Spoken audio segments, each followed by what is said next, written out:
Bom dia, boa tarde ou boa noite, nobres alunos da Escola Cassiano Ribeiro. Aqui é Abraão, seu professor de História em mais um módulo do ensino remoto emergencial em decorrência da pandemia do Covid-19. Bem, hoje vamos falar sobre a crise do encilhamento, nobres alunos. O que é que foi isso? A crise do encilhamento, ou simplesmente encilhamento, foi uma fase da economia brasileira, a primeira crise da República. Ocorreu no fim do período monárquico, mais precisamente no final do segundo reinado, mas se fez sentir propriamente durante o governo provisório de Deodoro da Fonseca entre 1889 e 1891. O nome que se dá à crise encilhamento se refere à prática de corrida de cavalos. Encilhamento é a colocação dos cavalos em sua posição para a largada, nobres alunos. Vocês sabiam disso? O governo provisório de Deodoro da Fonseca visava, em primeiro lugar, manter a ordem no país após a brusca mudança do regime em 1889, pacificando conflitos e gerando certa estabilidade até que houvesse uma normalização política e legal através de uma Constituição.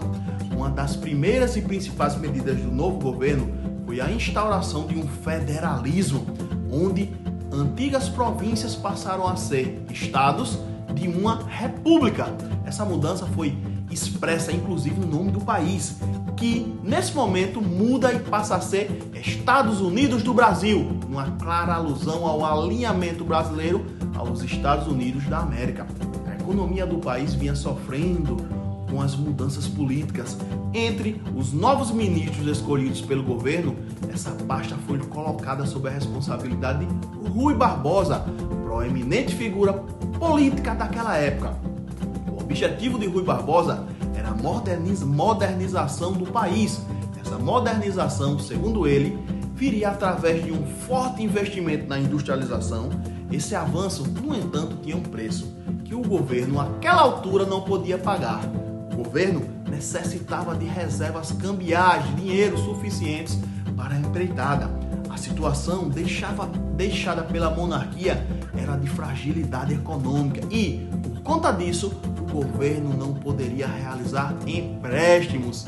Diante do impasse, o ministro Rui Barbosa dá a ordem de aumento da emissão de papel moeda, de dinheiro. Imprimiram mais dinheiro, que favorecia o crescimento econômico, aliado à formação de um mercado consumidor advindo do trabalho assalariado, categoria que se ampliou com o fim da escravidão. Além disso, o governo resolveu facilitar empréstimos para iniciativas que visassem a industrialização e a recuperação econômica do país.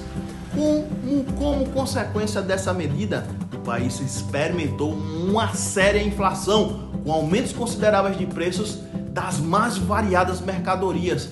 Para estruturar a organização das atividades, o governo dividiu o Brasil em 4 grandes áreas de administração pública, sendo que cada uma delas teria um banco para organizar essas operações.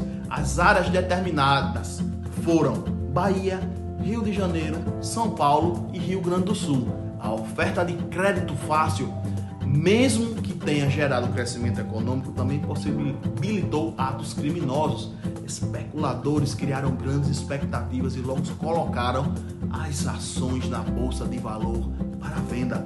Houve grande volume de compras de mercadorias com o único objetivo de revenda com lucros. Esse efeito dominó causa uma grande desorganização econômica, meus nobres alunos.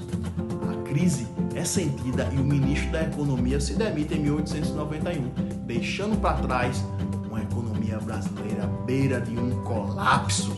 Nobres alunos, esse foi um breve resumo do que foi o encilhamento aqui nas nossas terras tupiniquins. O derradeiro, meus alunos, respondam o questionário abaixo sobre esta aula. Forte abraço, fiquem em paz, se cuidem.